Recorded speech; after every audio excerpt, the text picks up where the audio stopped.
Sawadika, Jan, are you here now? Sawadika, I'm here. สวัสดีครับอาจารย์ครับ Sawadika. สวัสดีครับท่านอาจารย์สวัสดีครับ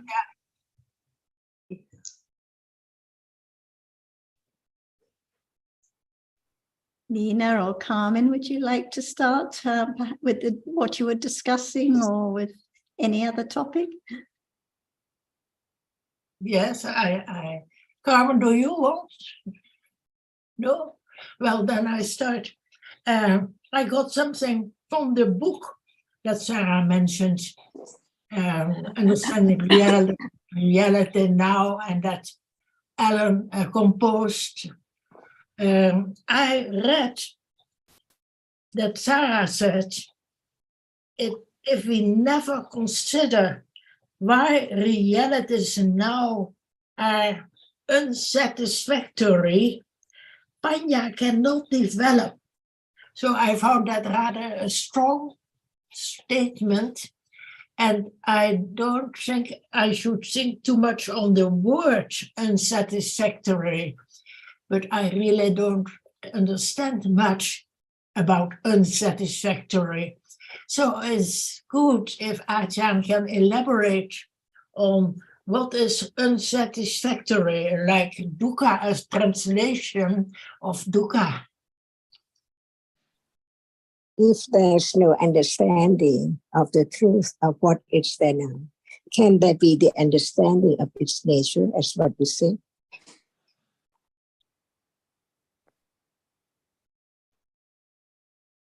Can you hear me? So your question, if there is no understanding of the truth, I did not get quite your question, Ajahn. Okay, what can we know now as it is? As it is. As it is. No, not many things as it is, because we keep on thinking about words. But there are so many things. But if there's no understanding of just one reality, can there be the understanding of that reality more and more, clearer and clearer? But to understand it as unsatisfactory is Not yet. Not yet. Because we cannot force anything to arise at all. But to understand its nature is the most important to lead to such understanding of its truth as it's not there anymore. It's the beginning of considering, should it be object of desire or attachment when it's not there anymore. Yeah. So we cling really to what is not there anymore, but it's gone already. Is that right? Just consider the truth, that's all. Only right understanding of the truth can lead to more and more understanding of the subtlety of what we are seeing now, hearing now, talking about now. So I'm glad, Ajahn, you remind us all the time about it's gone, because we forget that. And it's gone without any understanding. So there's no progress or development of understanding of its truth because it's gone. And there is no attention, no understanding, no thought about its truth at all. That's why it has to begin to understand what can be known. It's only that which is now appearing. Otherwise, it's only one idea, dreaming about it as it's that and this, me of someone and things all around all the time. But what is the absolute truth of this very moment? Whatever appears now, like seeing, now there is seeing. So that is absolute truth. Can it arise without any condition for its arising? Just arise, is that right? Or whatever arises, it arises by conditions for it to arise. Yes. And it now arises. No understanding of the nature of it, that it It's quite different from moment to moment, one truth to another truth, not the same at all. Beginning to understand the way life is, really is, a moment to moment, that's all. Never to arise again. It's a truth. Just have the confidence of the truth, but the truth of it can be learned to understand its nature as it is, that it cannot be anyone at all. It cannot be taken for any permanent thing at all, because it's there and then gone instantly, very, very fast. Now, it's now, and it can be known little by little when there is the understanding of just one reality at a time, because it's not the other reality. Each reality has its own characteristic, its own function. When it's that seeing sees, it performs the function of seeing. No one there at all. If seeing is not conditioned to arise at all, there can never be seeing. But now there is seeing. There is not I, not anything at all. It's seeing, a reality. It's real. It arises just to experience the object which is there, touched or impinged or the eyebrows only, and then gone. It's a truth. Learning to understand life from moment to moment, to understand the truth of what is there as it is, to let go, the clinging to that which is not there anymore. It's only there and gone, unknowingly, secretly, subtly, very subtlety.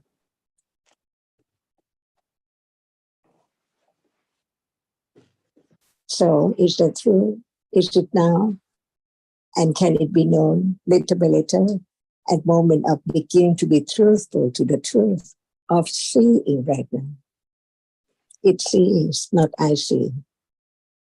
If it does not arise, there wouldn't be anything seen at all. Is it right? The truth is the truth. Nobody can change its truth at all. Seeing just a moment ago is not the seeing right now. Different object. And there's sub-moment, split seconds, hidden all the time, until what is there is known little by little as it is not there anymore. Yesterday, what seemed gone, just a moment ago, what is seemed gone, because at moment of hearing, they cannot be seen, and the object which is seen. Where were they now? Could anyone find it? Being attached to it, have it again? They were lost. Impossible. So the truth is just like that. Before there can be the moment of seeing, it's not precious. It's not any sense. It's gone. It's there. There is only dreaming about that which is that which is not there anymore. That's it. Is it true? From moment to moment, just live. Nobody can stop the arising and falling of what is there now by conditions. As long as there are still conditions for whatever arises, it has to arise, and it now arises by conditions. What is not true? And what are they in a moment? Different moments, all the time, never be the same. So where will that which is just a moment ago never be found anymore? And right understanding develops gradually to see the nonsense of what is there as it used to be, so very important.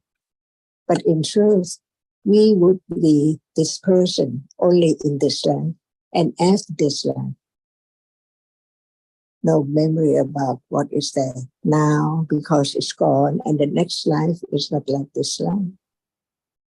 New friend, new family, new country, new bhumi, new life. Just live, be this person only in this life until it ends. Never be this person again or anymore. So seeing now just gone, everything now gone.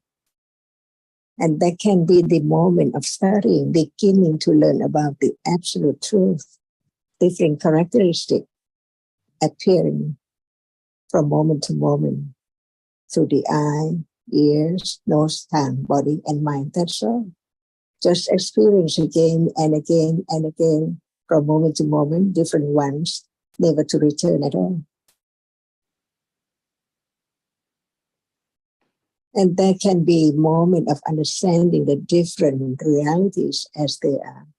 Attachment is not anger, it's not ego, it's not stinginess. Everything is quite different by conditions, different degrees, even right now, unknown, but it can be known little by little.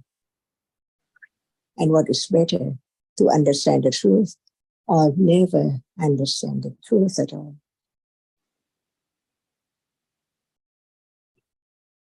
It doesn't hurt to understand the truth, to be truthful to the truth. The truth is the truth, no matter who knows it or not. It's there as it is. Is it true? Only that. This is the development of understanding, the development of beginning to understand what is what as a self. And the moment of understanding is the path, the Eightfold Path of the Four Noble Truths. So very subtle. Who knows how it works from moment to moment, wearing that which is so thick, so enormous, covered up from eons and eons ago up to now. Little by little, it can let go, little by little, at moment of understanding only.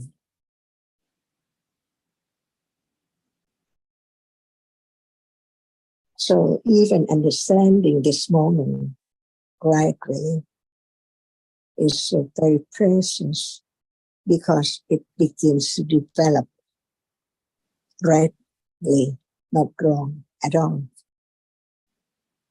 And this is careful considering, wise consideration about the truth of what is there now. It's there to study, to understand it. To understand what is there, not understanding it. A reality, no one. And what is there, which begin to understand what is there in life, only a moment of seeing, that's all. Hearing, smelling, tasting, only 6 ways around, round and round and round from day to day, from moment to moment, traveling around, only no matter where, 6 ways.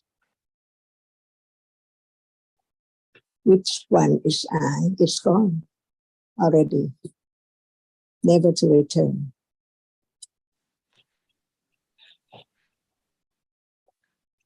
So Asha, the unsatisfactoriness is really that it is gone and never to return. That's it. When it appears, shows up clearer and clearer. It is useless to be such non-stop.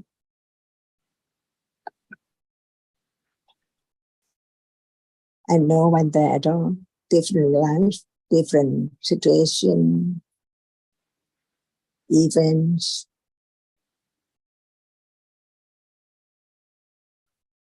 And then I'm often inclined to think, oh, but I have only intellectual understanding and not direct understanding. And then Sarah reminded me, there is no need to think of this, of the direct understanding. Otherwise, we are clinging again to my understanding. That's why to be truthful to the truth, to understand it from words, considering carefully, because the truth is there to see whether the word about it is true or not, real or not. For example, what is seeing? See, no one, no world, no thing. Only that which can be seen, which has impinged on the eyebits only. Just a moment of experiencing it and then gone is the truth. No hurry to try to be boring and seeing the danger of the arising and falling away. It's only thinking about it. It's not the moment of experiencing it directly.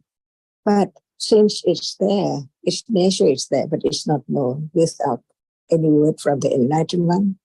Nobody think about it at all. But having heard such word, it's time to understand. What is there to understand? It's only that which is now appearing because it's there. It's a reality which is seen. It cannot be anything at all. Like sound is that which is heard only. No one there, no words, no one.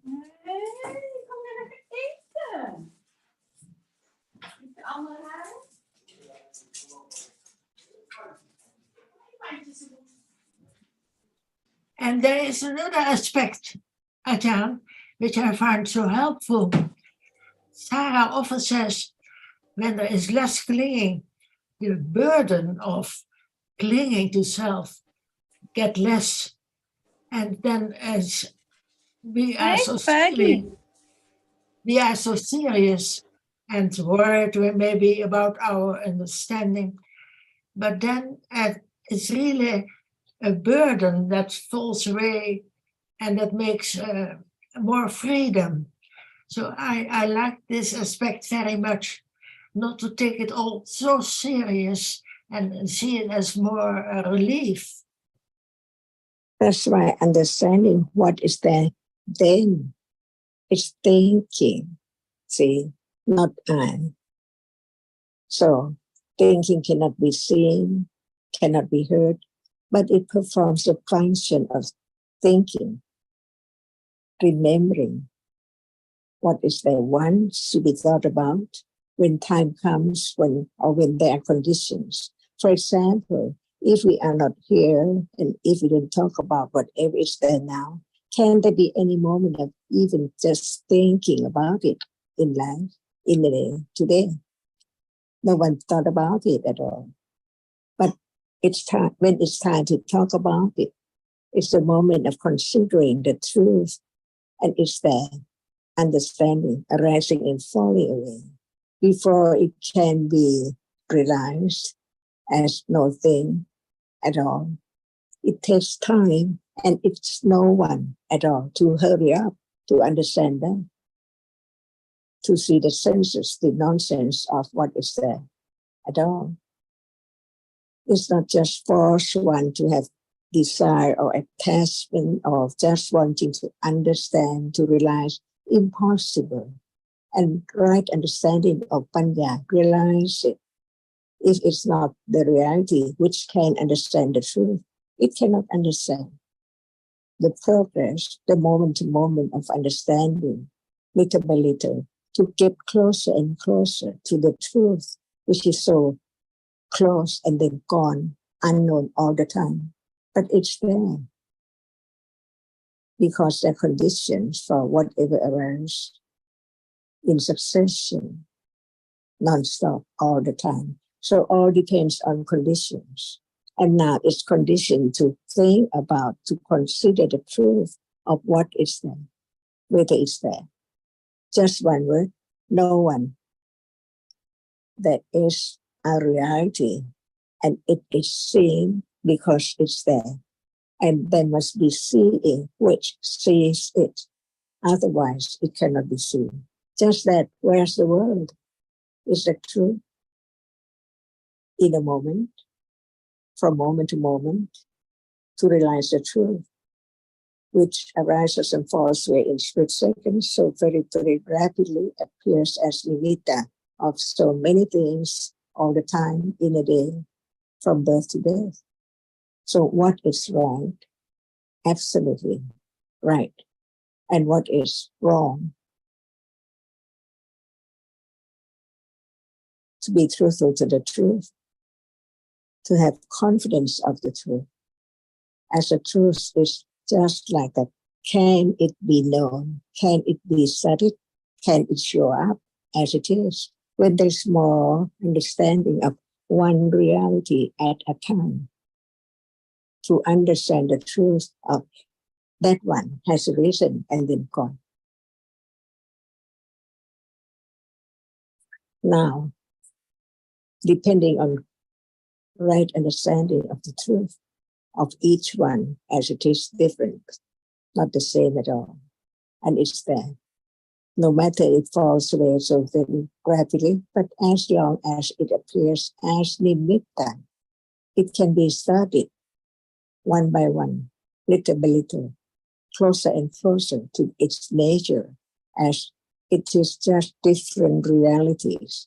What is taken for a rose or flower, at moment of touching, it's just soft. At moment of seeing different colors, at moment of smelling, it's different from that which is touched and seen. All are real, all are real. It can be known, it can be realized.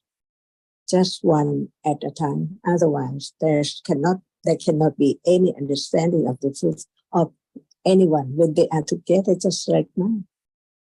That's why learn to understand each different one in order to have attention and understanding until it can condition moment of directly understand whatever is there now, even hardness now. Moment of understanding it as no thing, only that which is not, no word, because it's a reality at moment of touching. When there's no touching, can it appear? Is it hard? Is it hot? Is it soft? When it's not touched?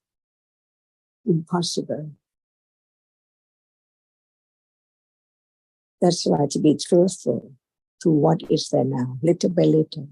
And that's the way, the subtle way to realize the truth, the fourth Ariya Satya, know the truth, the path leading to understand what is there deeper and deeper. Come, get closer and closer to what is there so close now, only one at a time.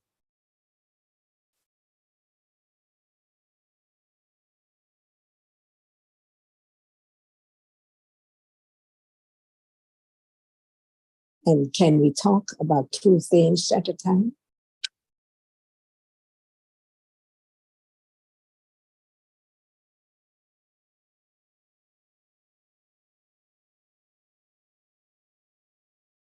The truth is the truth. Oh, yeah. When you ask, can we talk about more things at a time or three things? Yeah. Yes. But you always stress one reality at a time, or let's talk about one reality.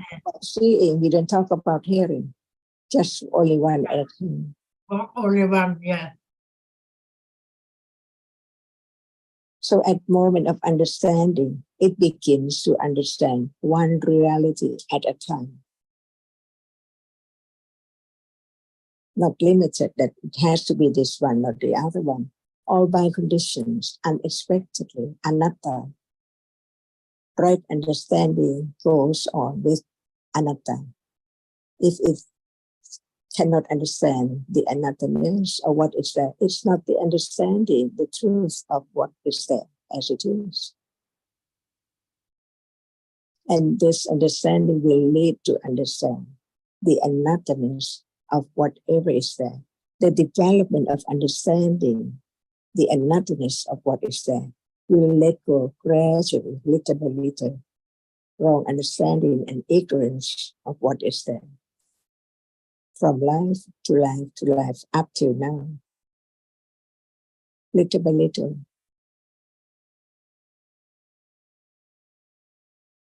This is the way to clear up all very,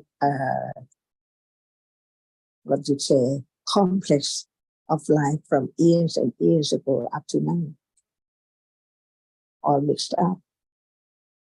Don't know what is what at all. Entangle all things now. But it can be understood little by little to solve all kinds of doubt, problem, ignorance.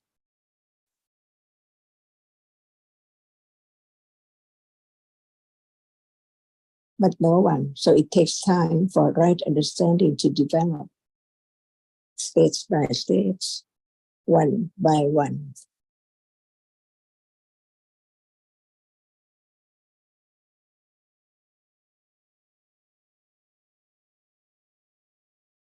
For example, seeing is our reality. It sees. Hearing is real when it's there, arising, and here settle. What else? Each one can be object of understanding when it's there.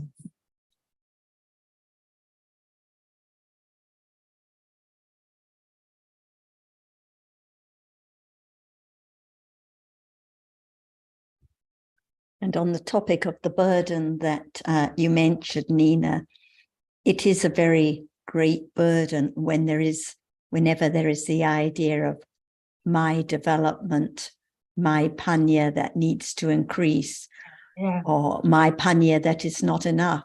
So it's not a matter of not reflecting about stages of understanding like pariyatti and patipatti, the direct understanding. But when it is my understanding is not enough, I don't have direct understanding, whenever there is that strong clinging to me and my development, that's a very big development. That's a very big burden, and a big hindrance to the development of understanding.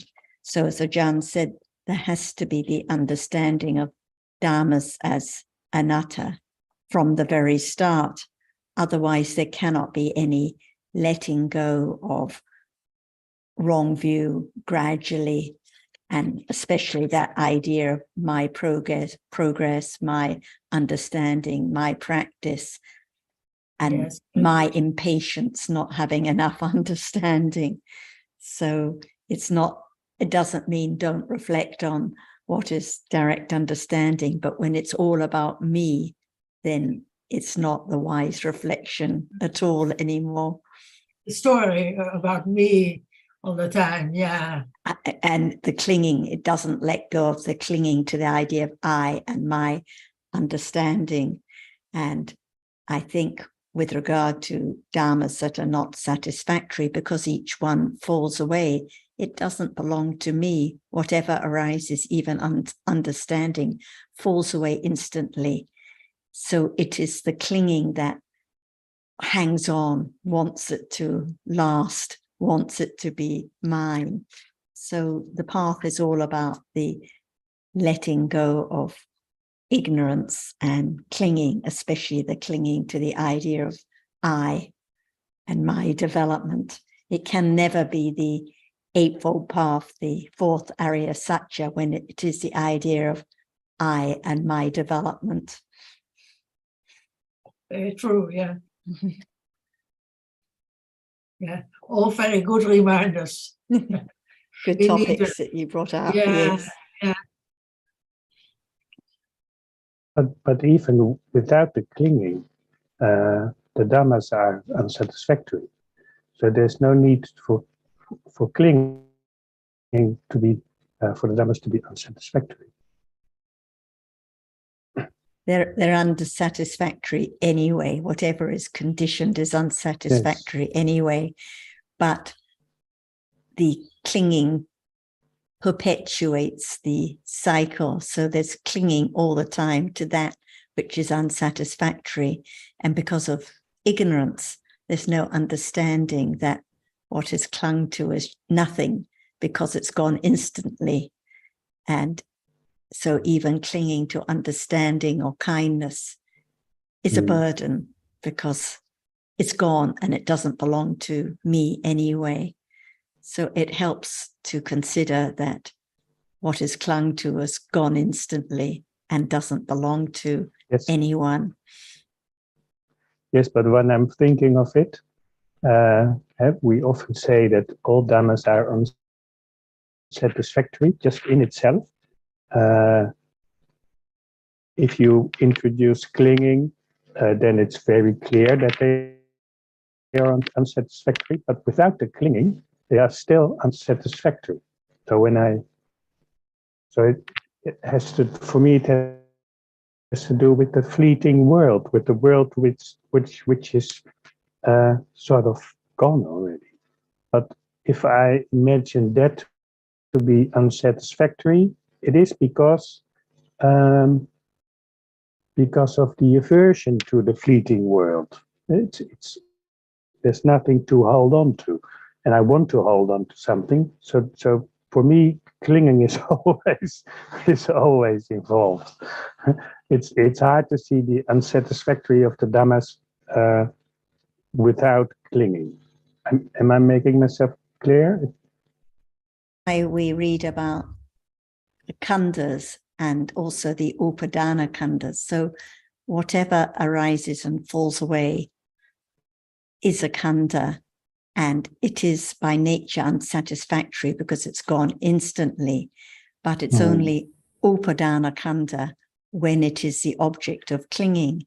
So even the rupas of the Buddha's body are unsatisfactory because they arise and fall away, and they are also upadana khandha whenever there is clinging by anyone else or any creature or insect to those rupas, then those rupas are upadana khandha. So they're all unsatisfactory, but it depends whether they're the object of clinging, because if they're not the object of clinging, then at the end of life, no more arising and falling away. But because the clinging has been eradicated, so they're still unsatisfactory until then, not worth clinging to by anyone or anything because they're gone instantly. All right, so they're unsatisfactory because they're not worth clinging to. They're unsatisfactory because they arise and fall away. They cannot bring any satisfaction, because if there is clinging to, there's no satisfaction. So they're unsatisfactory because they're impermanent. But they're also upadana khandha when they're the object. So even the rupas of the Buddha or the namas of the Buddha are all unsatisfactory because they arise and fall away. And Mark, something that has just momentary existence can have no intrinsic merit. It cannot be a refuge. It's not, as you say, worth clinging to. It has no use, as it were. So unsatisfactory in that sense. Yes, I understand now. Thank you very much. That's good. I understand something which I didn't understand before. So that's I'm happy about that. And if there was no clinging, there would be no aversion. So people think of the aversion as the problem and think that what arises is unsatisfactory when there is aversion. But what about the clinging that conditions that aversion? So it's the clinging that brings all the difficulties and problems in life. Yes. and some sukha as well. That's why for those who have developed understanding, whatever arises is seen as dangerous and fearful and not to be clung to at all. And so that's why there's no becoming when all the defilements are completely eradicated. There's the full understanding that whatever arises is unsatisfactory, is foul, is dangerous.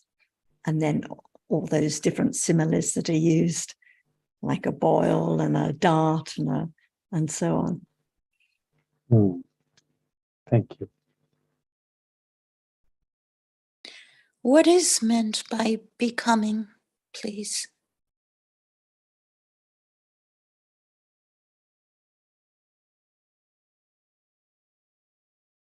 In what context, Eve?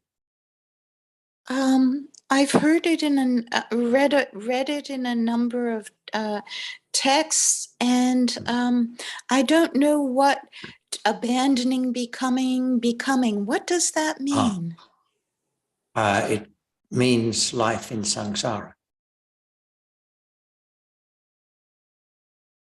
and ultimately rebirth.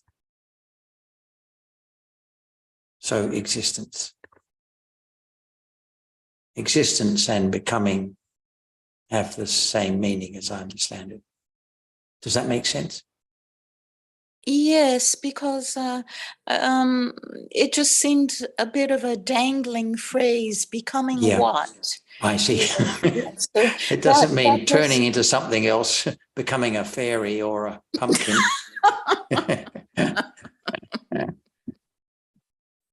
No, it just means continuing life in samsara.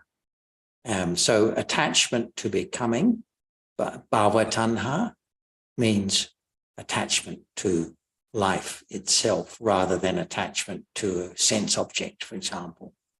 Just So pleasure at being alive is attachment to becoming. Yes.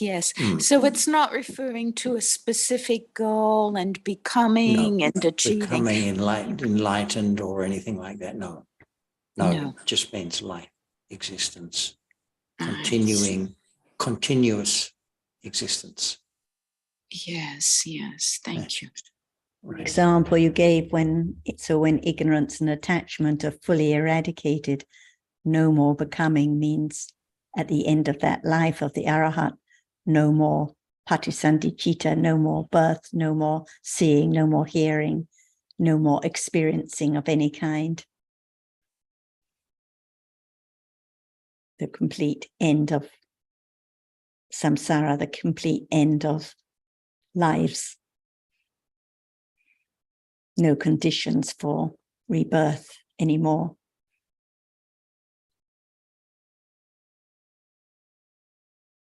No more of even the subtlest clinging to experiencing or existing.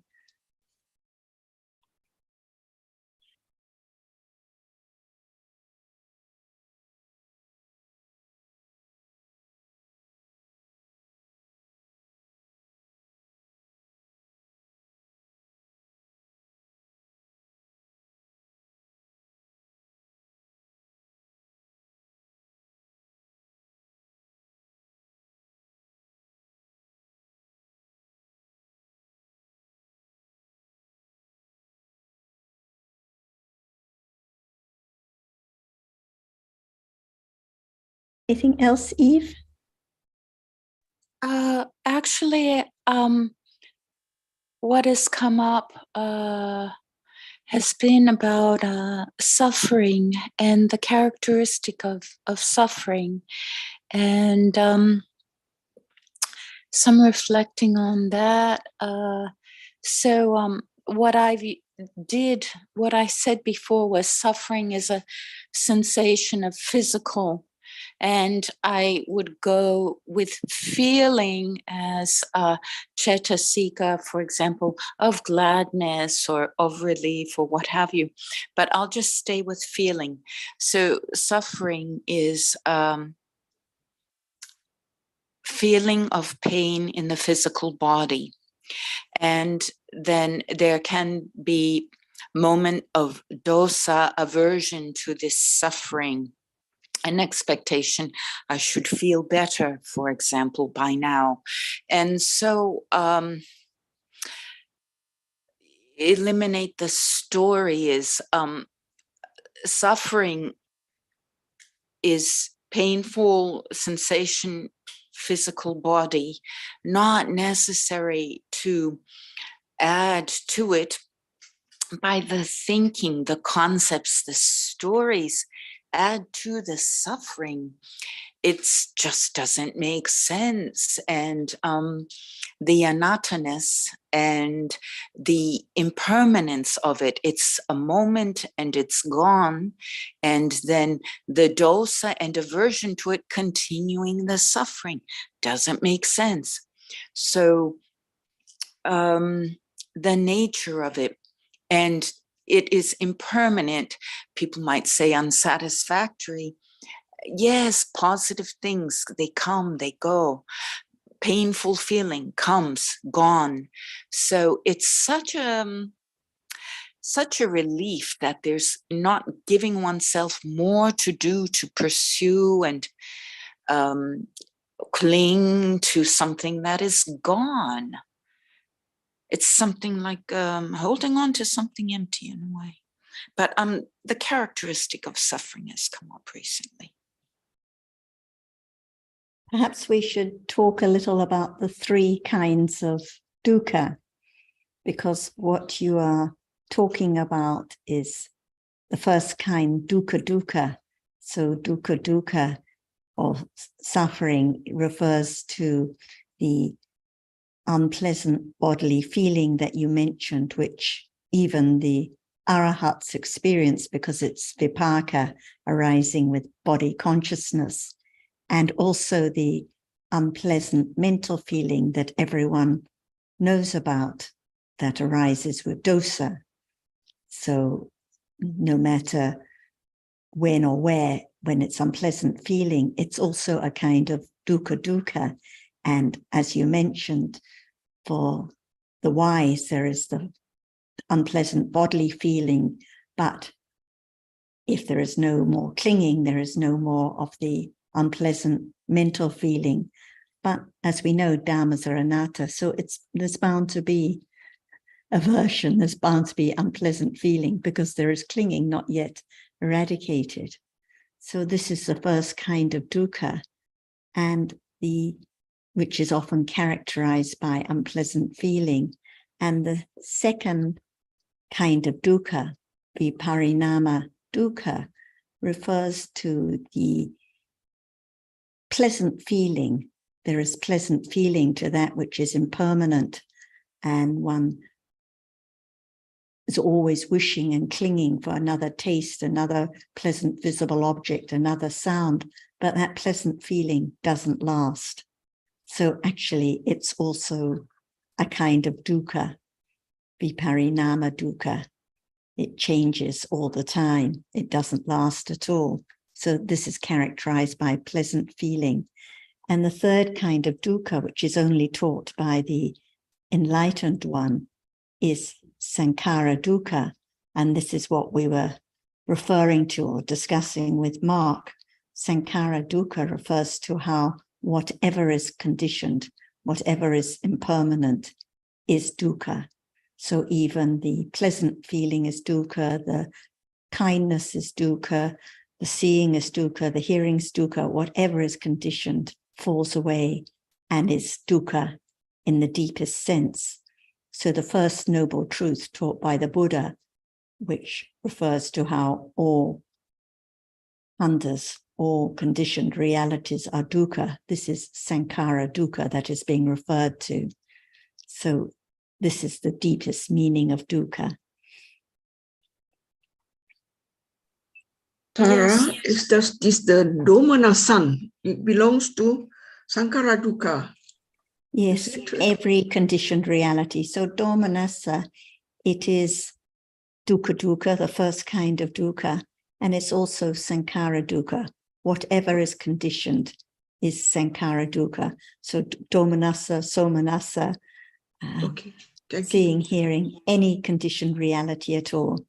Only nibbana is not sankhara dukkha, but Okay, that which is conditioned is sankhara dukkha.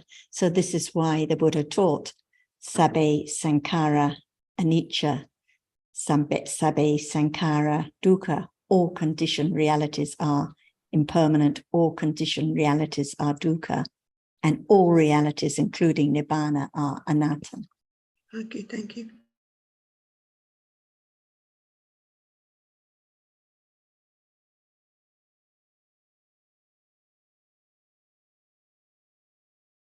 Because sometimes, Eve, we may think, well, as you say, that the unpleasant bodily feeling is conditioned, but no need to add to it, or there shouldn't be aversion, but it's conditioned already. No one can stop having aversion arising. Domanassa is conditioned instantly. So the point is, like Nina and I were discussing, the point is understanding rather than thinking I should do, or I shouldn't experience this, or I should have less of the Domanassa or less Luruba. It doesn't help at all. It's a burden when the self comes into it. It's conditioned, but it can be understood as it is. And as you suggested, Eve, the adding to it, the unpleasant feeling about the what has been experienced, it just conditions more and more dosa, but it has to be that way. The point is not to stop it or try to change it, but just understand what appears now, what is conditioned at this moment.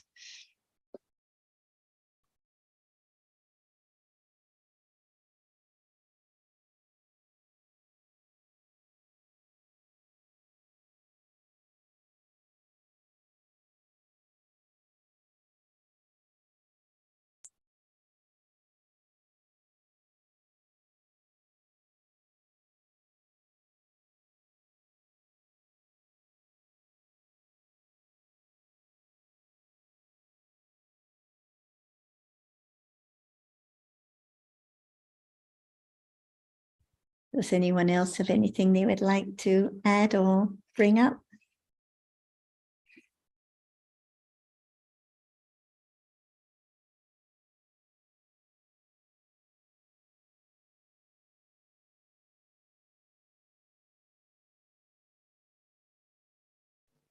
I'm just wondering about Sankhara Dukkha still. And it seems, as I understand it now, when we say all dhammas are dukkha, like Sankhara Dukkha,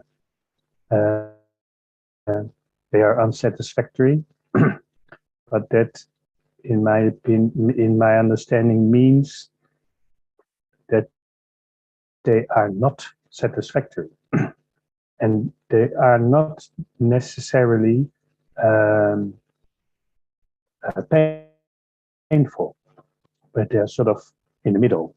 Right? They're not painful in itself, but they're not joyful in itself, which means they are sort of in between. And I always understood that the Sankhara Dukkha really meant some kind of pain. But as I understand it now, it's not so much pain, but it's empty, and just emptiness. Is that Mark, correct understanding, or do you say, well, there is some pain in every Dhamma? pain, of course, is something felt. Only sentient being feel pain. But Right. dukkha as a characteristic of dhammas does not refer to sentience. It refers to the nature of the conditioned dhamma. Just as the dhamma is impermanent, Right. so it is unsatisfactory. The dhamma, is unsatisfactory. It's a characteristic of the dhamma. It's not to do with the way dhammas are experienced or their effect on an individual or anything like that. And that's why painful is quite an unsatisfactory translation of dukkha. Because dukkha, of course, also means pain in other contexts, and painful bodily feeling and so forth. But in this context, dukkha doesn't refer to any kind of experiencing. It refers, it describes the conditioned dhamma. It's an aspect of the conditioned dhamma. Just like we were saying, something is heavy or light or colored or whatever. And so the conditioned dhamma is unsatisfactory in its nature. So I think I understand sort of correctly that the meaning of unsatisfactory is the not being satisfactoriness of dhammas. Mm-hmm, mm-hmm. Right. Yes. Yeah. Yes.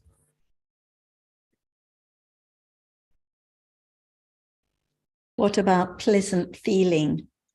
It's not neutral, it's not painful, but is it dukkha as well? Sankhara dukkha, yes, of course. Yeah. Yes, it's sankhara dukkha. So that's why painful isn't a good term for it, because any reality, great wisdom, very strong understanding, it's also sankhara dukkha. It's also unsatisfactory. Yes, yes, I understand. It takes that's what we're talking about. I understand that, but it takes another view at things than we normally have to understand what sankhara dukkha.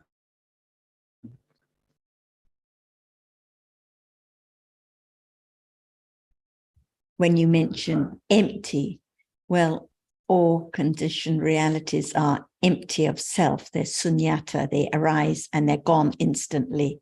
No one there, no thing there, gone immediately. If we just say empty, it can seem like no reality arises, but actually it arises, but it's gone immediately. Nothing left, Yeah. No one there. This is sunyata, empty of self completely. Yes. But Sarah, what about simply meaning nothing is left? Does that necessarily relate to self?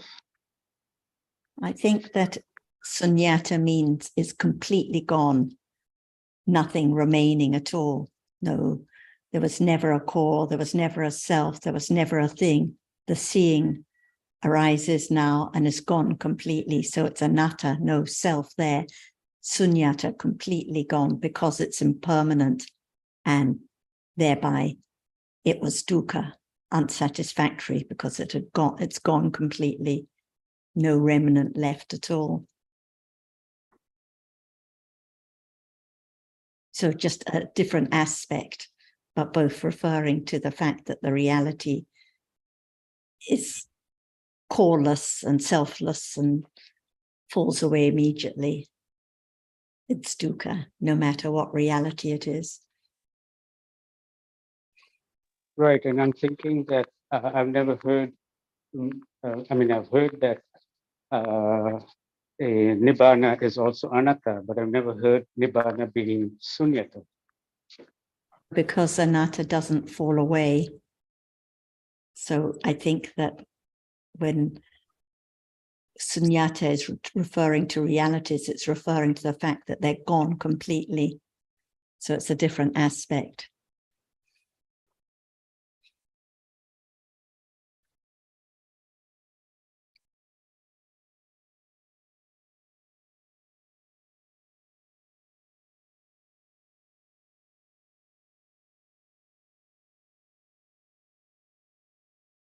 Actually, that's a fine point, because in the Sunyata Sutta in Majjhima, then I think Nibbana may be referred to. So it depends on the context also.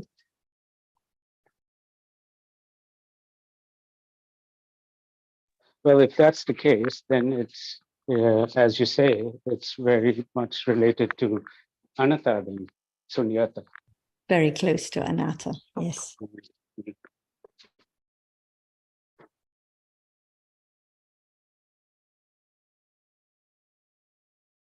And the reason I picked up on Mark's use of empty, because often people who come from, different schools, they talk about all realities, about everything being empty, but what it's actually referring to is empty of self. That's the point. No core, no essence, and gone instantly, apart from Nibbana. But I understood Mark differently. I think he used the word empty based on the earlier question by Nina about unsatisfactoriness, and Achan was talking about everything that rises and falls away, never to come back. And I think that's what inspired Mark to say that gone away completely, empty in that aspect. And I think he was correct there. Yes, I'm just mentioning that I think often people do just say, oh, whatever is here is empty. So one needs to make it clear what's being referred to. Yes. Yeah, I think I used the word empty not so much in the sunyata meaning, but more as if I imagine something to come and go, then it's not worth clinging to, and in that case, empty. So there's nothing. So I think that meant anatta. But there's nothing there to grab hold of, or it's like clinging to air, clinging to what is completely gone, what is empty. Yes. Yeah, air is even too much. Clinging to a vacuum, maybe.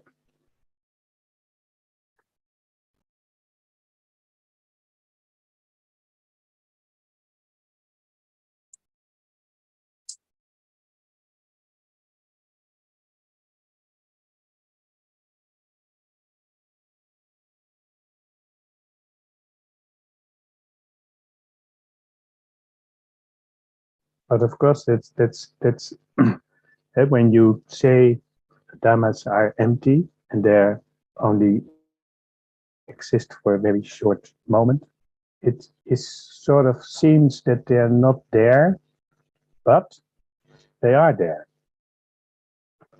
just for that small moment.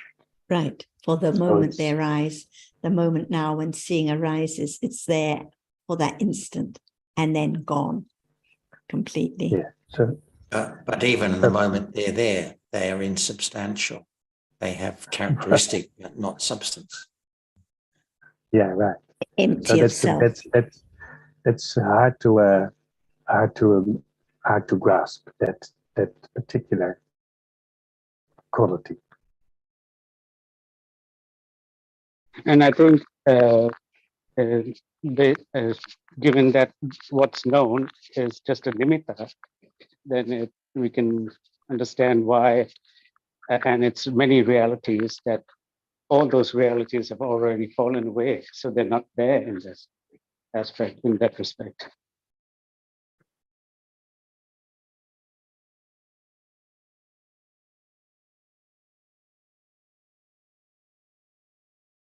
And can I ask something? Because just a moment ago, Sukin said anatta and sunatta are close, but not the same. Can someone tell a little bit more about that? Maybe it's, I don't know. I'd like just to say that when Achan was talking earlier about unsatisfactoriness, and she mentioned about realities rising and falling away, never to come back, I think sunyata seems to have more have also to do with not just anatta, but also of dukkha. So, I mean, that's my idea.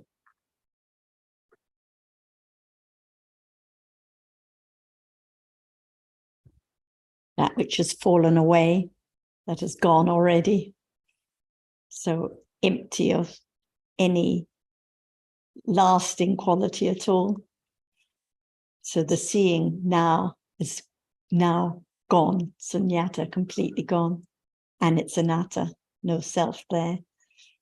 But perhaps it'd be a good time for Ajahn to add more comments on any of these topics too.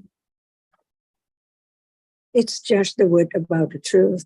That's why the truth has to be known gradually, little by little, to understand the full meaning of each word.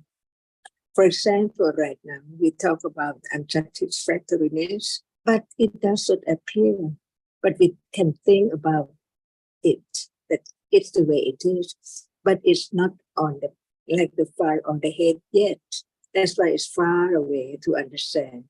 That's why it has to be right understanding at very high degree to see the danger of that which is not there in sunyata and anatta. It's not the word, but the moment when it's there to be known. no doubt about any word, but before it can appear like that, we listen to this aspect and the other aspect, but are they the characteristic of what is there arising and falling away as Sankhara Dhamma, and all Dhammas are anatta, includes everything, not just that which is conditioned to arise. So the one left is Nibbana. Is my Nibbana, or I am Nibbana, or where's Nibbana? It can be understood when it's there. Only, like now, we talk about whatever arises and falls away right now, but it's not the far on the head to see the unsatisfactoriness of it yet. That's why just develop right understanding, only then, only then. So life goes on easily, pleasantly, as usual, by conditions. And understanding begins to understand what is there, as we have heard, by conditions. Because no one can have panya, or right understanding of high degree at will.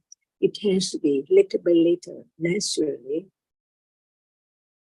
pleasantly, as usual.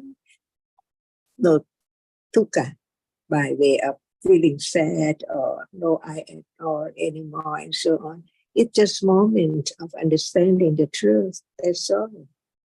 And the truth does not hurt at all. It's the way it is, and right understanding can realize the truth of it.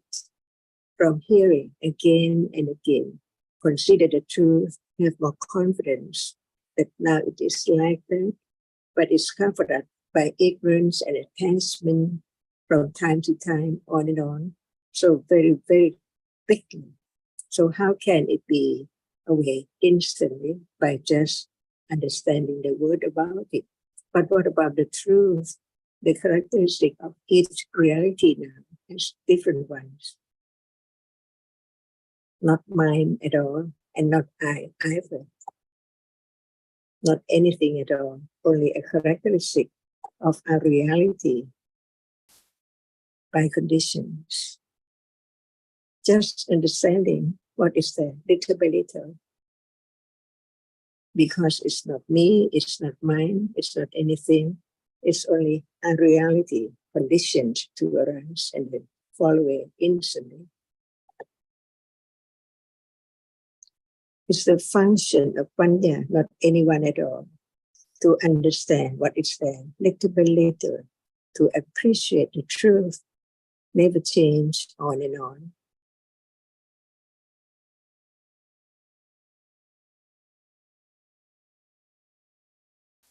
Just normal life. Understanding and no understanding. Attachment and aversion, seeing and hearing, all by conditions. But it can be known. Better than not understanding the truth. Otherwise, the truth cannot be understood at all. Even it's so true, it's now there and then gone, instantly, unknowingly.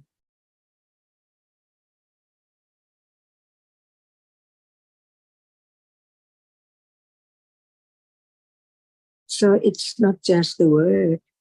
Understanding is not me. Ignorance is not me. Attachment is not me. Aversion is not me. But to understand the characteristic, which is there, just very sure. When there is the understanding, there must be other reality to be known. Not at will, because when it's at will, it's wrong again. That's why the path is so very, very subtle, depends on conditions. Otherwise, how can there be such sharp understanding of Pajya, Parikanyana, the second Vipassana Jnana, when there's no understanding of conditions for whatever arises as usual? No expectation, because understanding is there and then gone. And there can be understanding again at moment of hearing, considering, to begin to let go ignorance and attachment. unknowingly, like when it arises and accumulated unknowingly. That's why the stage of understanding is intellectual understanding of the truth of what is there. Until it's so firm, Satya Parami, so true, never any time of touching, seeing, hearing, they can be conditioned to begin to understand the characteristic as not so, because it experiences an object or it just be there by the experiencing it, that's all. And life is so short. The time to consider the truth is not as much as a time for enjoyment or pleasant feeling or wishing and on and on. But it can be more by conditions, understanding the benefit of understanding the truth of what is there before death. To live, to understand the truth is the best moment in life. The truth is that it can be studied, it can be known little by little as it is closer and closer to the moment of seeing, to the moment of hardness appearing, of anything. It's there. Not by anyone, no one at all. It's our world.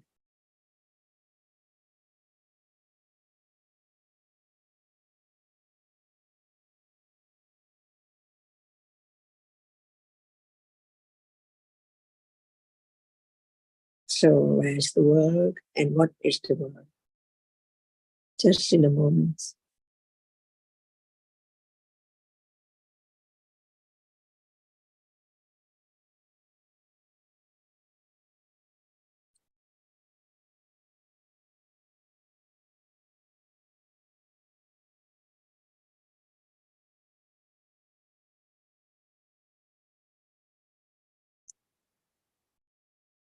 Who knows how much development of understanding of the truth of whatever is there now accumulated. It doesn't show up at all.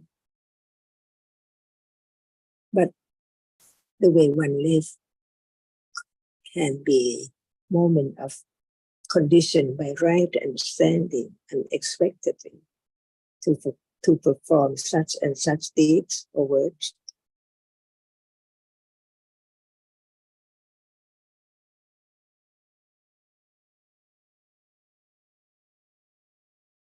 Even thinking.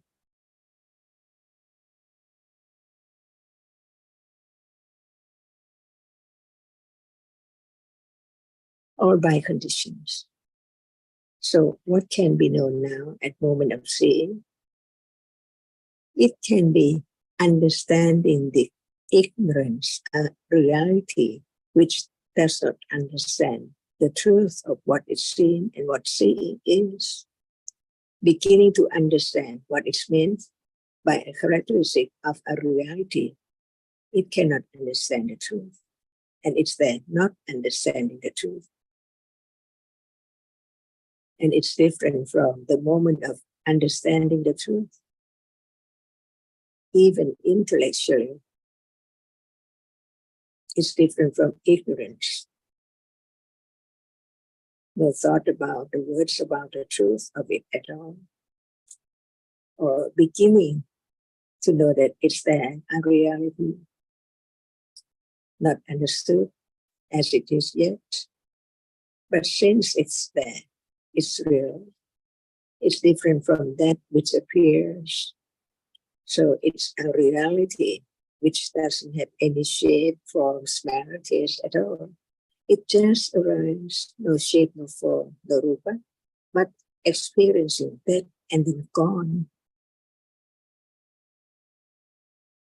The truth can bring joy to understand it, even just a little bit, and a little bit, and a little bit, rather than until it's fully developed. At any moment, right understanding is there with direct awareness of that only one object, no world, no thing, no one at all. That is a moment of clear understanding, clear, beginning to be more and more clear.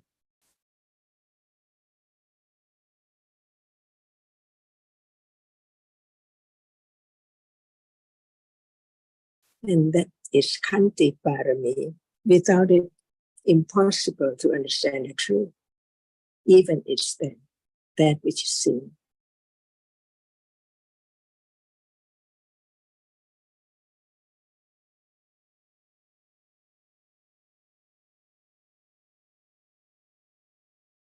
Is it now?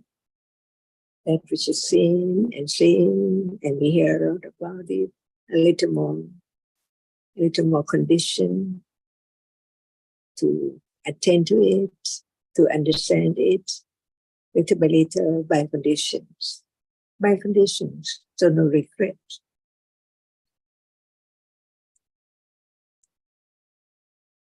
To understand the way it is, just like move on a little bit up on top of the mountain, very high mountain.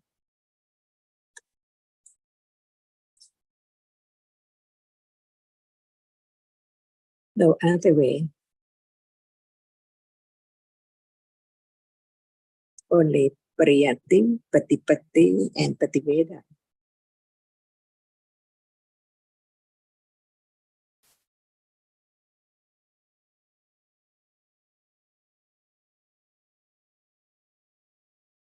All come to appear unexpectedly, even right now.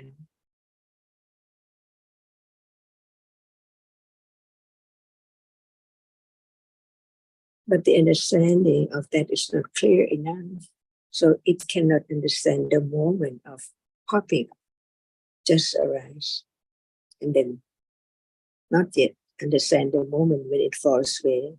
That's why Panya learned to understand stage by stage, beginning at the level of intellectual understanding about the truth, and leave it on to conditions.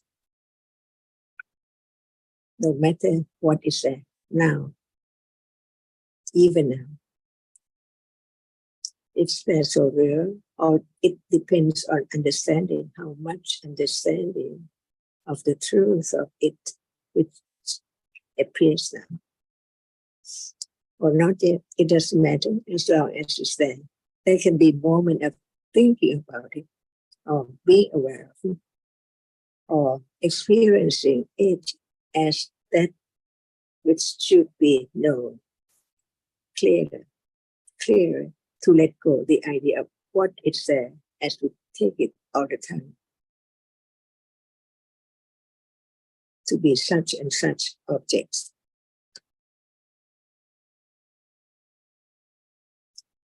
Is that pati, higher than just intellectual understanding about hardness, seeing, hearing.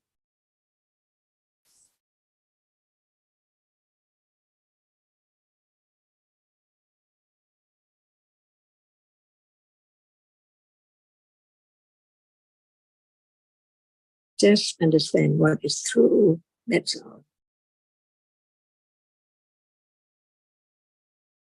It develops at moment of understanding the truth, little by little.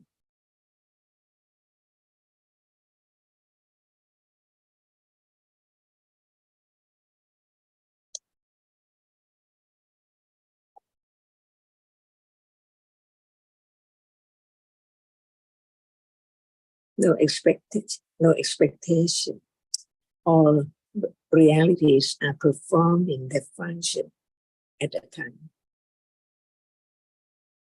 Unknowingly, because it does not show up. So what appears is that which can be known because it shows up, but not as it is yet. Little by little, it can be known.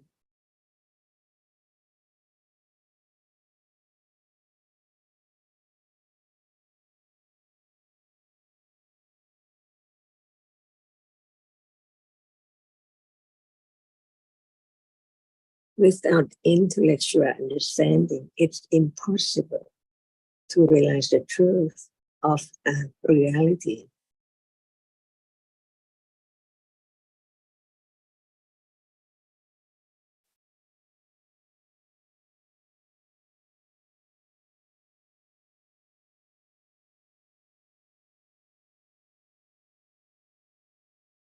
And that's the way to let go desire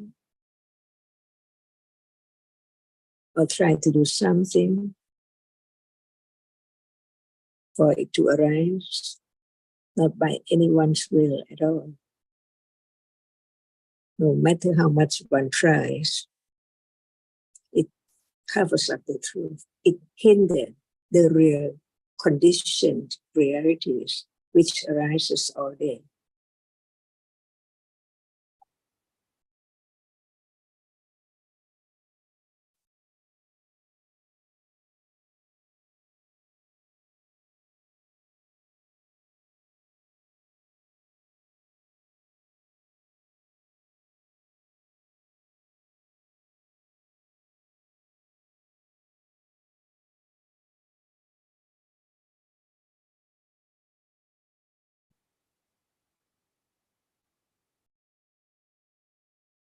And if we don't talk about seeing, hearing, liking, disliking, how can the nature of that which is Dhamma and that which cannot experience as its characteristic as softness or hardness be known as no one and no thing at all, only a reality.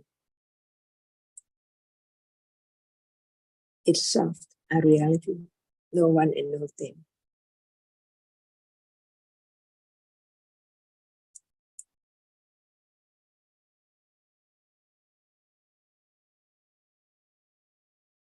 And understanding what is meant by parami will let go of wrong understanding, wrong speech, wrong deeds, wrong view.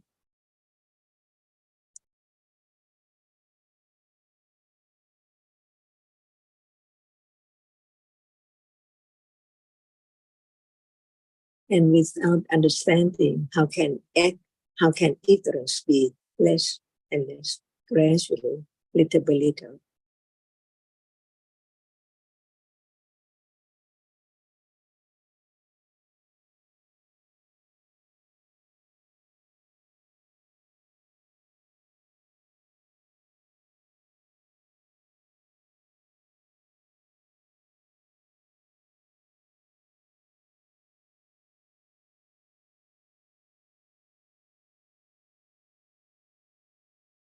So, Carmen, we hear again and again about how seeing now is a Dhamma.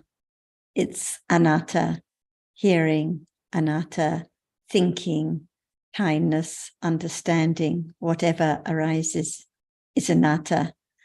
So, is there anything I can do now to have understanding?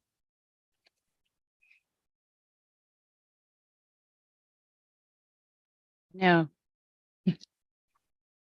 So if I try to understand, or if I try to focus on an object, can it be with right understanding? Not if there's trying. Or if I focus on feeling, or focus on breath, or focus on something to have understanding, can it be the understanding of Dhamma as anatta at that moment? Yeah, my question actually is still the same when it comes to this point. But I didn't listen to the recordings of 12 November. So I prefer to listen first what you have discussed, because it's still I thought about it, what we talked about, the difference between sila and the practice of the the precepts and the training of the precepts and the training of meditation and what the difference is. And I can still not follow your way of I don't see it. Or going to the on pilgrimage, that one thing is good, the other thing is not good. So I still have the same question actually as I had before 3 weeks ago. I think so, but I think what it comes down to is the training. The seeker has to come back to this very moment. So no matter whether we're in India or in the temple or in the retreat or in the city, seeing is seeing, and the training is the understanding of the seeing that has arisen and is appearing now.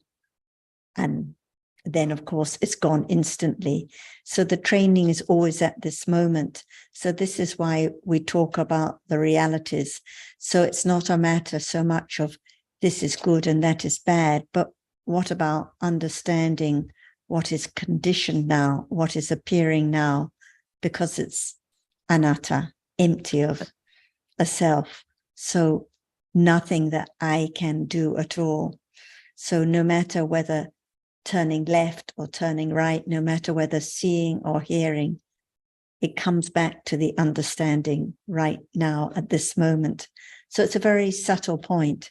So if now there is the idea of I can do, I can study, I can understand, then it's the wrong path. No matter whether one is on a pilgrimage in India or in the mountains or wherever. So it's all about the truth of life at this very moment. Yes, and that way I understand it. And if there's right understanding, there is right understanding, whatever you do. But that's still, I do not understand why there is so much against the retreat thing when you see meditation not as gaining some mental state, but just as seeing the moment as it is, you know, seeing arising, hearing arising and going, coming and going, etc. So, and if you do that with right understanding, knowing that it's conditioned, and seeing more clearly the greed, the wanting, or the change, or whatever we talk about here. I think in a retreat you see that more clearly. Without one, sorry. What about now, for example, if there is, it's a little bit, it touches a little bit on the topic I was discussing with Nina at the start. If there is any trying now to see the coming and going, or any attempt to understand or be aware now, can that be the right path at those moments? So we can call this a meditation if there is an idea of any attempt of trying to be aware, or if there's an idea that it's better if our eyes are closed, or we're sitting in a certain place, or there's less disturbance from work. Isn't there the idea of I trying to create the conditions or trying to be aware? But the same I arises when we want to keep the precepts, or, you know, and the Buddha said, you know, this is the precept, do this. He didn't say it like that. At least I don't know if you say it like that, but it is like the, it's the same. It's also in the precept, there is some, at least it's leading to trying, and that again is with wrong understanding. Yes, exactly. I think, but it's the same with doing retreat. You know, if there is a sort of understanding, and being here at this moment, listening to this discussion. It's the same if I'm sitting here with wanting and greed to gain more knowledge and understanding and become arahant, and then it's wrong path as well. So for me it's all about the understanding, whatever you do with or without understanding, and not about what. But for me, sometimes that is what is, and it is a really interesting process inside myself, because I do a lot of retreats, and I'm doing it for years, and and it's really interesting to discuss that within myself, you know. But I still come to the point, whatever you do is with wrong or right understanding, and that that's. And like you say, if one has the idea, I will follow the precepts and I will make an effort to do this or not to do that, it can also be just the same wrong idea of I doing something and I trying, not the understanding of what the Buddha talked about, conditioned realities, like the Domanassa that Sita mentioned earlier. The Buddha wasn't saying, don't do this, don't have Domanassa. It's impossible because there's no self. But he explained and described what is wholesome, what is unwholesome, what are the consequences, what are the conditions, and so on. So it's not I who avoid killing and I who do this and that, but there can be the understanding of the danger of accumulating akusala and the danger of harmful deeds, whilst developing the understanding that the dhammas are anatta. And I think Jonathan was about to add something. Hi, Carmen.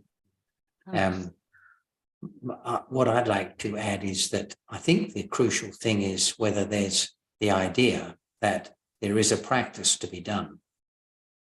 So forgetting about whether it's in a discussion or in a retreat or on a pilgrimage, our understanding, or my understanding of the Buddha's teaching, is that there's no practice to be done in the sense that we conventionally use that term. There's only the arising of kusala of different kinds, including kusala, that is understanding. And the conditions for that understanding to arise do not include following a practice of some kind. So that's the distinction I would ask you to consider. Not where you are, what you're doing, that sort of thing, but whether there's the idea that by doing a practice, I have to do something. That is the trap, because nowhere in the Buddha's suttas does he say you should go and do this, go and do that. You should be in a seated position. You should whatever. It's all about his teaching is mainly just a description of the way things are, or of the understanding of the person of developed understanding who has developed wholesome mental factors to the stage where they're a power, so they can arise almost at will, as it were, although not in the absolute sense, but one needs to consider the circumstances. And he describes what the consequences. He's not saying don't kill, but he describes the consequences of killing. He's not saying don't kill very much. Yeah. And we had a discussion the other day, maybe you weren't here, about the precepts and whether they are prescribed by the Buddha. I'm not sure that they were. There is reference to people taking the precepts, but as far as I know, it was never prescribed by the Buddha that people should recite the wish to follow the precepts. I think that is just a practice among the community, as it were. So we have to distinguish between things the Buddha actually taught and what is common practice among Buddhist people. Yeah, thank you. Thanks. And any sila comes back to the present moment, the state of the citta and the cetasicas, like saying now, I won't kill ever again. Is the citta kusala or akusala? Is there clinging there? Or what is the citta at that moment? And when there is the opportunity to kill, is there abstaining? Is the abstaining with kusala cittas or with concern about one's reputation or getting into trouble if one's at school? So what it all comes back to the citta at every moment and the understanding at such moments. And if it's the idea that I can do something or I can practice not to kill, it's not the understanding of sila, it's not the training of wholesomeness. So that's why the life and the understanding always comes back to this very moment.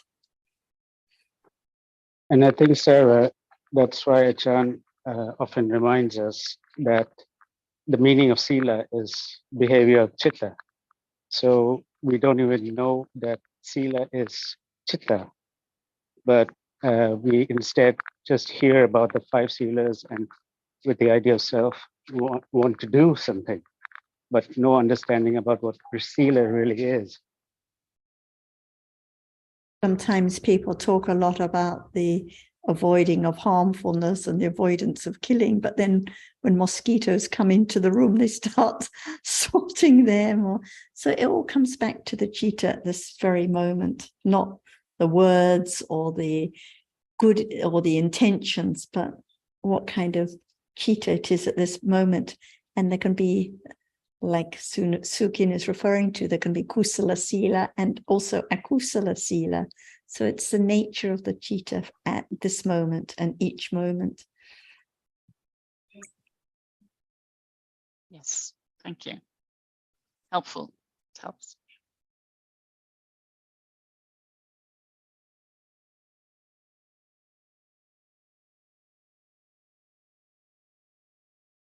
Just coming back to Mark's point, so the seeing now, is the seeing painful or joyful?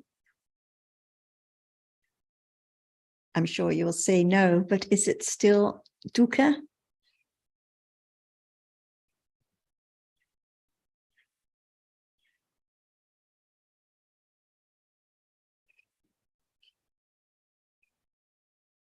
So actually it has nothing to do with pleasant or joyful or in between, because the seeing itself is dukkha, because it's gone immediately, empty of a self and gone away completely. And the hearing, it's not painful, it's not joyful, but it's dukkha because it's impermanent. So this is the true nature of dukkha. The citta, the sila, this moment, no matter kusala or akusala, it's still gone, it's still impermanent, it's still dukkha either way. So that's why the understanding is not trying to change what is conditioned now, but just understand it deeper and deeper, closer and closer to the truth.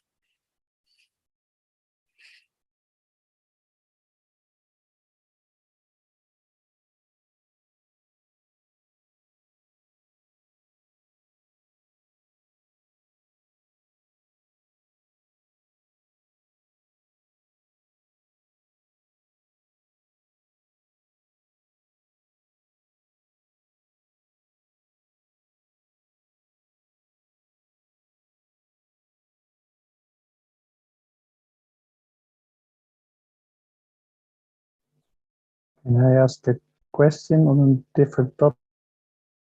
Or? Go ahead, Mark. Yeah, I was reading I think it's called the Chachaka Sutta, and they was referring to they were referring to that visible object can be either pleasant, unpleasant, or not pleasant or unpleasant, which is sort of different than what the Abhidhamma says. And I was wondering why that is. And they also, the Chaitanya Sutta also mentions that bodily sensations can be neutral, can be neutral, which is also different than what the Abhidhamma says, in my opinion. I was wondering why that is.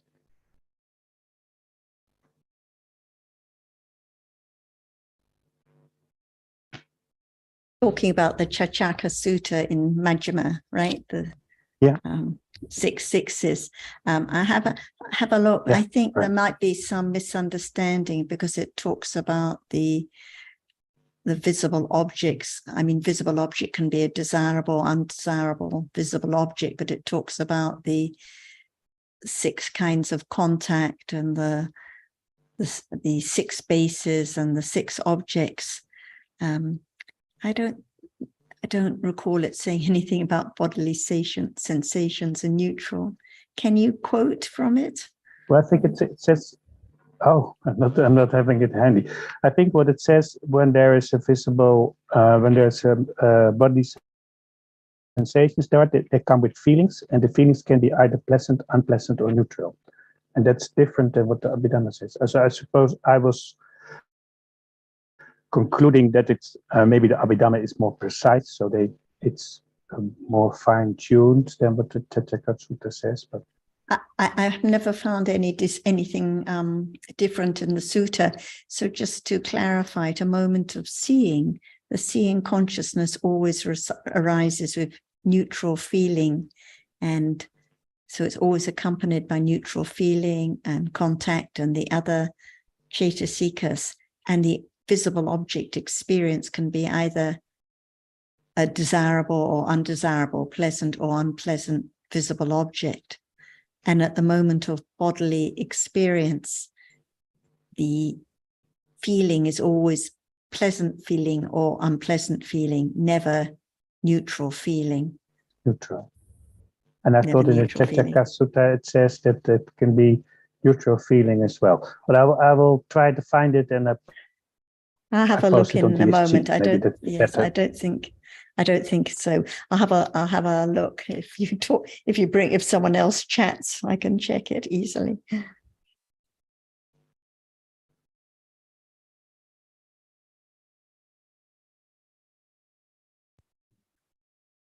Perhaps Ajahn would like to. Perhaps Ajahn would like to come back to Carmen's points or something, and then I'll just come back to yours at the end before we finish. I heard the word about clear. I would like to know what does it mean? Going somewhere and the object appear clear. What is that? What does it mean? Did you hear that too? About clearness. I don't know what is it, whether it means a panya or it means just the object. Just the word clear. It seems like when we are here, the object does not appear as clear, but when you go somewhere, you think that at that moment the object appears clear. Whether or not, I don't know. Who understand as I about the word clear which has been said? Carmen, I think that's a question to you, because I think you described how things appeared clearly. So what do you mean by clear? The object or what? No, not the object, more the seeing is clear, and then you see a lot of thinking arising, and you see more the conditionality that is and so fast coming and following each other, and that you do not have control about it. You see all these kind of things. And you can see that in daily life too. Don't get me wrong. You can see it any moment. You can see it here. So you don't have to go anywhere to see clear. So what is the meaning of clear? Right understanding, or the object appears clear, or what? Or I think so it becomes clear about the object that I thought about. Sorry, I don't understand it. Because you see that when you use the word clear, you mean understanding clear, or the object appears clear, or what we are thinking about is so clear. So I don't know, what does it mean, and what you mean by clear? What I mean is that you see realities.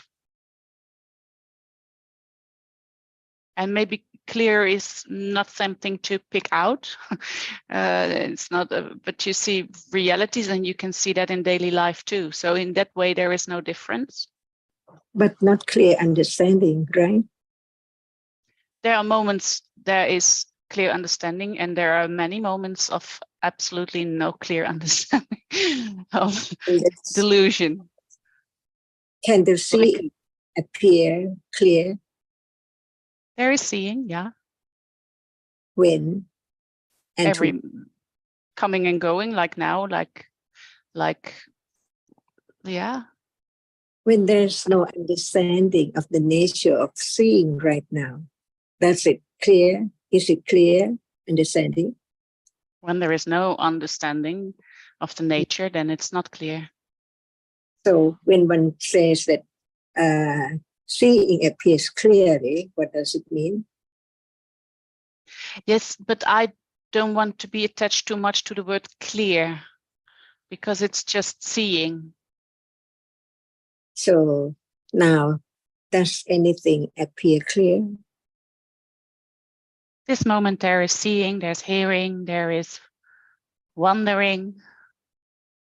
By conditions, right? For sure. But no understanding of it as not me or not self or not anything at all. Because at that moment, when there's no understanding, ignorance is there. And ignorance cannot understand the truth of hearing, that it's not anyone, it's a reality which arises and experiences an object. And when it's hearing, it experiences only sound. When it's strong sound, very hard, very sharp, but take it for it appears clear, but no understanding. So understanding can become clear when there's more understanding of only one object as it is, one by one. And what is there which understands? Without intellectual understanding, can there be awareness at moment of hearing right now to understand that clear is not anything? It's not a sound, it's not a seeing, it's not the visible object, which seems to be together, appear together. In that way, hearing does not appear clear, and sound does not appear clear, because other things mix. It seems that they are there too. So how can just one object become clear when there's no understanding at all? It's there and gone. Does it become clear the moment when it arises? The moment is gone. So it depends on what is meant by clear. Seeing clear, hearing clear, or understanding clear. To be truthful to now, does it appear clear? No matter what. It's gone just in split second. So can it become as clear as it is? Very short, just there, unexpectedly gone, unknowingly all the time.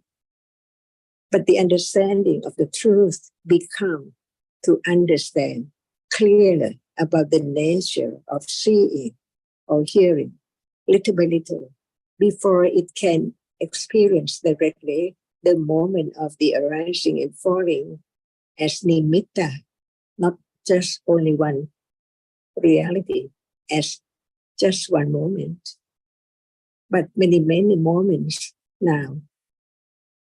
It does not appear as many moments. It appears as one moment. There are many things around at the moment of opening one's eyes. See?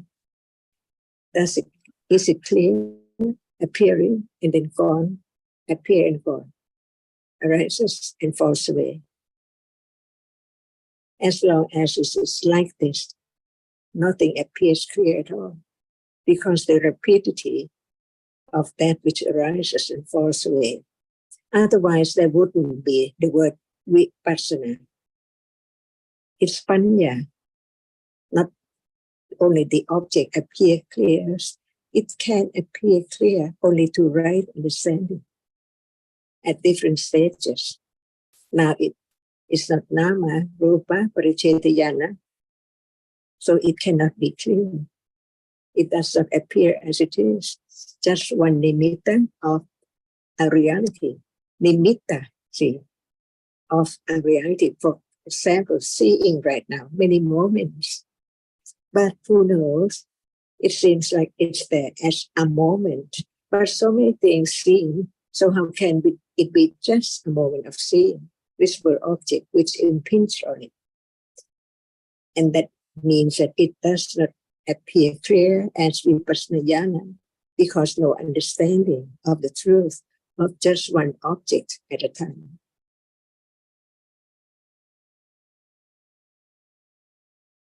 So I think that if we understand just one word of a reality, there can be a little more understanding and letting go ignorance and attachment unknowingly as soon as it's there. Ignorance is there and attachment is there. When there's no understanding, even intellectually, about the truth of whatever is there. For example, we heard about seeing arises and falls away. The object which is seen arises and falls away. Hearing arises and falls away. Sound arises and falls away. But they do not appear as they are at all. So it does not appear well or clear.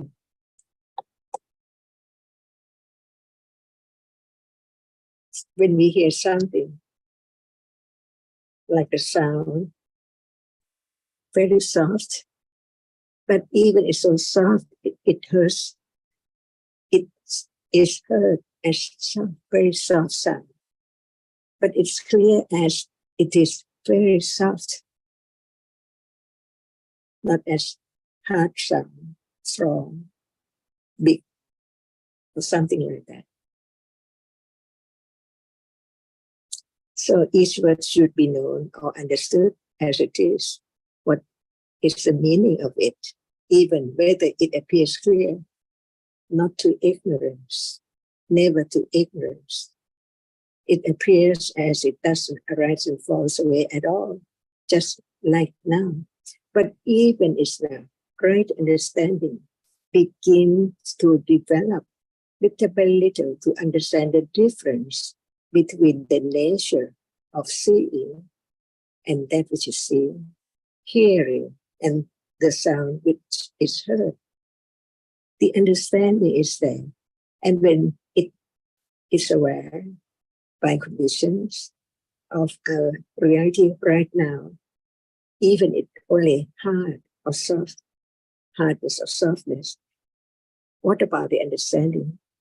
Before hearing about the truth and after hearing the truth, is there a little more understanding of the truth, little by little, to understand that it is that which can be known as it is. When right understanding develops, to let go other objects, not are there to be known together, because when they are together, nothing can appear clear at all. That's why each word should be studied carefully, wisely, to understand the hidden truth. Now, that's what appears now, appears clear or not clear, because no understanding at moment when it's there and gone. So how can it become clear or appear clear? Even just one object only is not there known yet. In a moment, it seems like we talk about a moment, but what is a moment now? Seeing many things, we take it for things, but in truth, what is it? So does it appear clear? Means as it is, not anything at all, just that which is seen, or that which is heard, only one at a time.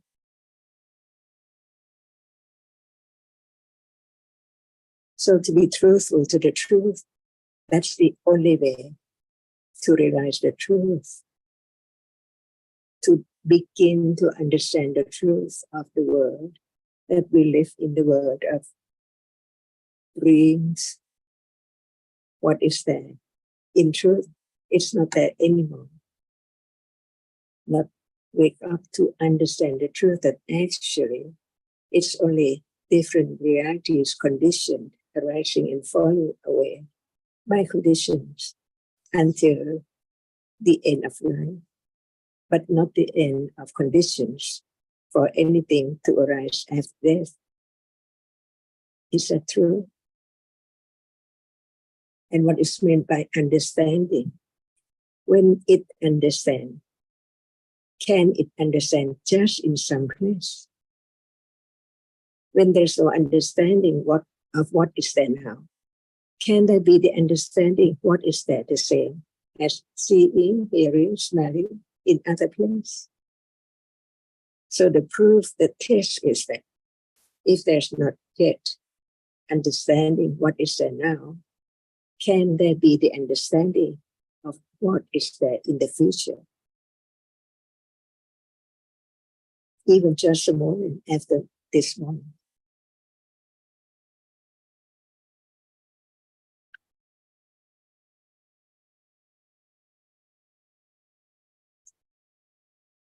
So I think that just consider each word to understand the truth that is so deep. Even it's there, it cannot be known without wise considering.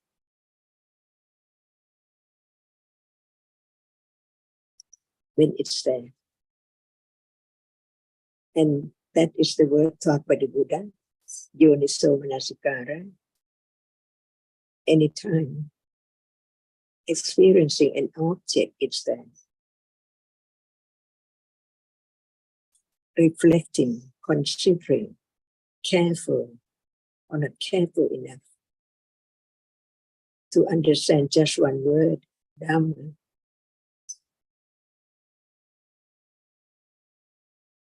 It can lead to the realization of what is there, because Dhamma is there now. The realization of the truth is the realization of what is there now. Different degrees of understanding.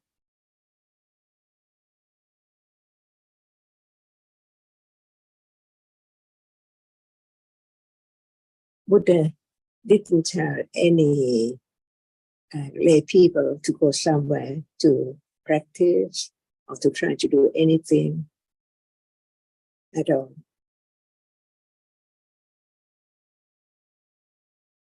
Anywhere can be understanding when there's hearing about the truth and firm confidence of the truth of just the word Dhamma. Our reality is there now. Different Dhammas, not only seeing, but there's also thinking, considering, hearing, liking, disliking in the day. And right understanding begins to develop the understanding what is there by conditions, when it's there, anywhere and anytime.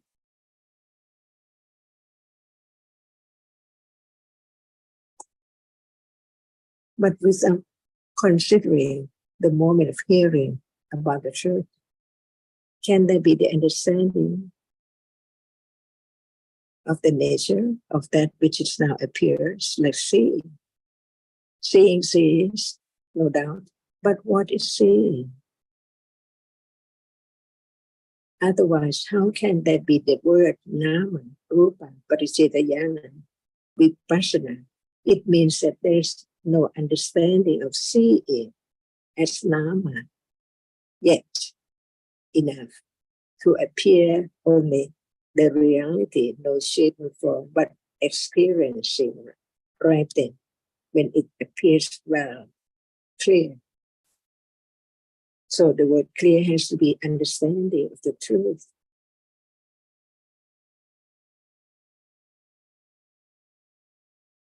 And what does one do somewhere and someplace?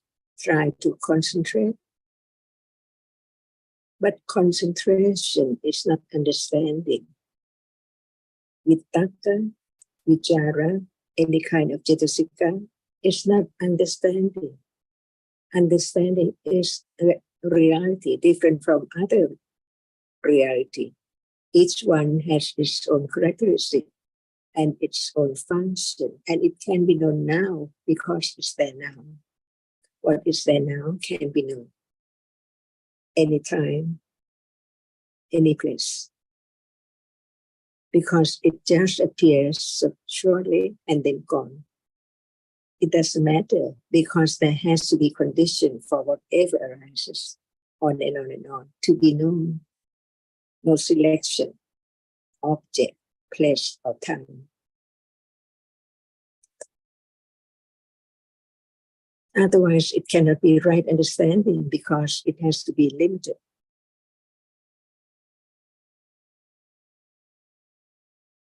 If it cannot be understood as it is now, can it be understood somewhere and sometime?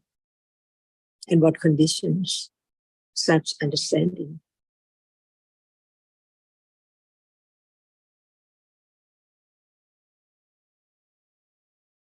Do we have to wait to go somewhere to select some object? And what about now? It's the unknown, always unknown there. When there's no understanding that it's not as it is, as we take it for something permanent at all.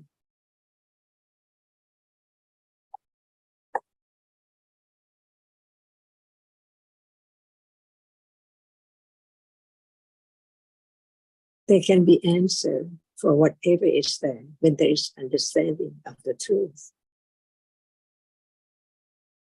Concentration is not understanding. Even sati is not understanding.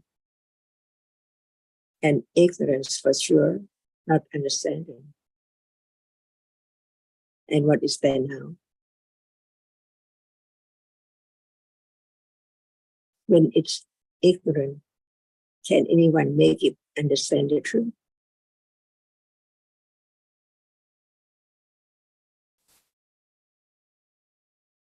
Just consider whether what's right and what's wrong. What is there now to be known? Otherwise, we wish to know this or that, here or there, or not here at all. So can it be there? Understanding when there's not understanding right now.